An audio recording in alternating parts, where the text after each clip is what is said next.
sanyin da nake ji ya fara ratsa jikina. Ni ma haka. Ga alamun cewa kamar icen nan ba zai iya ɗaukan gomu ba. A'a kare ni faɗin haka. Allah yana tare da mu insha Allah. Kare ni faɗin haka. Kin san na taɓa miki alƙawarin cewa zan iya bada rayuwa ta akan ki. To don haka ki rike icen nan da kyau. Ki kula min da kanki, ki rike mu alƙawari. A'a ba zai yi waka ba. Kada ka ƙara min irin wannan magana. Na ɗauki alƙawari. Za mu rayu tare, za mu mutu tare.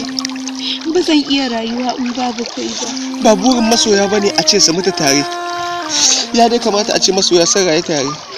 Kuma ya kamata a ce ko ɗaya mutu ɗaya ya kasance da ɗaya a cikin zuciyar shi har ƙarshen rayuwa. A'a, kaka tafi ka bani. Zan so a ce ki kasance cikin farin ciki. A'a. Zan so rayuwarki ta kasance cikin walwala da jin daɗi. A'a. A'a. Dan Allah kaka tafi ka bar ni. Kamar yadda na ce zan iya sadaukar da rayuwata a kanki. Ki rike icen nan da kyau. Ba zan iya rayuwa babu kai ba.